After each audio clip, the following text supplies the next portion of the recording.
İslam aqidasiga oid ko'p uchraydigan 200 savol-javoblar. Abduri Sheyx Hafiz ibn Ahmed al-Hakami. Kirish so'z. Eng shafqatlik, eng mehribon Allohning ismi bilan boshlayman. Barliq hamd sana osmon zaminni yaratib, uningda yo'ruqliq va zulmatni paydo qilgan, öz Rabbiga kafir bo'lganlarga adillik qiladigan Allah subhanahu va taologa bo'lsin.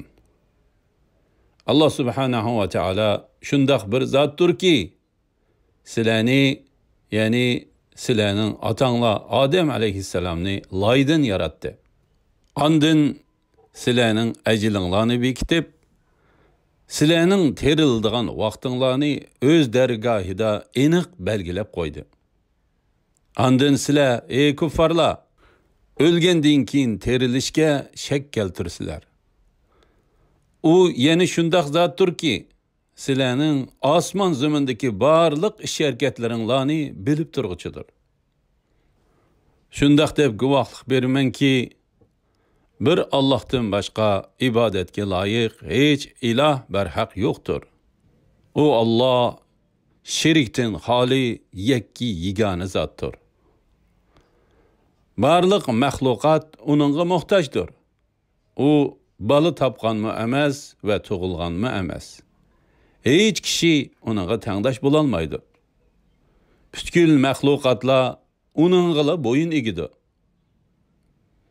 U zot osmon zaminni yo'qdan bor qilg'uchi bo'lib, u biror ishni iroda qilgan bo'lsa, uningga bo'l deyish bilanla vujudga keladi. U xoliqini eng munosib shaklda yaratdi. Shon sharaf va ulug'liq Allohga xosdir. Shirklikka loyiq bo'lishdan to'limi ustundir. Qilgan etganlardan so'ralmaydigan zotdir. Balki ularning qilganidan so'raladi. Va yana shundoq deb guvohlik bermanki, bizning yo'lboshchimiz Peygamberimiz Muhammed sallallahu aleyhi ve sellem Allah'ның bendisi ve elçisidir.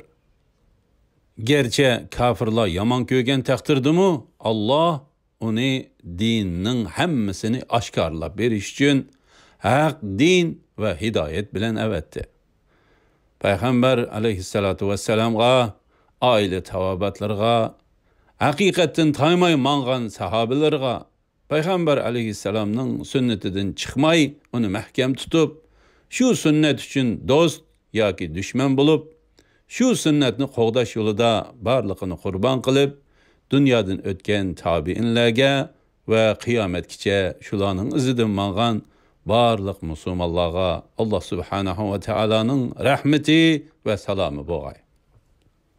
Siz anglayotgan bu kitobcha barliq manfaatlik ilmning yig'indisidan tarkib topgan, Peygamber aleyhisselamla da'vat qilgan, samaviy kitoblar elib kelgan, har qandaq bir kishi uningsiz dinda nijotlikqa erisholmaydigan dinning qoidalarini, tavhidning asoslarini o'z ichiga olgan nihoyatda foydali bir kitobchidir.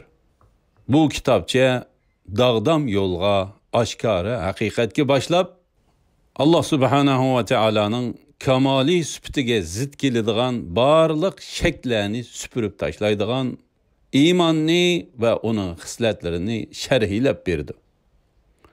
Hech qanday shak qolmasligi uchun har bir masalada uning dalillari keltirildi.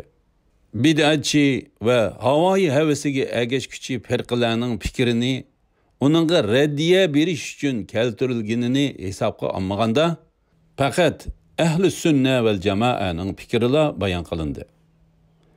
Gerçi qarshisini o'tirib qo'yish bilanla xato fikr oshkor bo'lsa-mu, kunning chiqishi bilanla kunduz bo'ladiganligiga dalil ketmasa-mu, haq oshkor bo'lgandan keyin qolganlarining dalolat ekanligi ochiq bo'lsa-mu, ulug' imomlarimiz shu bid'atxo'r va havoyi havasga berilguchilarga raddiya beradigan alohida kitoblarni yezib qoldirgan. Allah subhanahu va taala ularning hammasiga yaxshi ajrlarni ato qilgay. Siz anglayotgan bu kitobcha anglag'uchining yoki o'quvchining diqqatini markazlashtirish maqsadida savol-javob shaklida tuzildi. Bu kitobga nijotlik va g'alabaga erishkichilar uchun dog'dam yo'l deb nom berildi. Oxirida Allah subhanahu va taoladan qilgan amallarimizni faqat uning raziligiga erishish uchun qilganlarning qatoridan qilib berishini, o'z fazli marhamatidan bizga ato qilgan ilmni manfaatlik ilm qilib berishini, manfaatlik amallarni bildirishini tilaymiz. Shek shubhisizki Allah subhanahu va taala har qanday narsaga qodirdir. Bandalarga mehribon ve qilgan barliq ishlaridan xabardardir. Ahir qaytadigan qarorgohimiz shu Allah subhanahu va taolaning dargohidir. U bizning egimizdir. U nima degan yaxshi ega, nima degan yaxshi yordamchi ha? Abturdin. Bende ve bendichilik.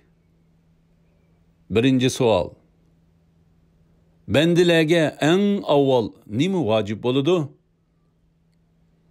Bendilarga eng avval vojib bo'ladigani Allah subhanahu va taolaning bendilarini nima uchun yaratganligini, ahdi misoq kuni uchun nima bilan ahdi olganligini, payg'ambarlarni nima uchun avatganligini, kitoblarni nima uchun nozil qilganligini, dunyo oxirat va cennet cehennemni nima uchun yaratganligini, qiyomatning nima uchun qoyim bo'ladiganligini, mizon tarozilarning nima uchun tiklanadiganligini, sahifalarning nima uchun uchishadiganligini, baxt va baxtsizlikning sababining nima ekanligini, nurlarning nimaga qarata taqsim qilinadiganligini bilishdir.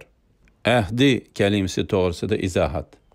Allah subhanahu va taolaning Adem neslidan olgan ahdisi uchun A'rof surasining 172 oyatiga qarang. İzahat tugidi.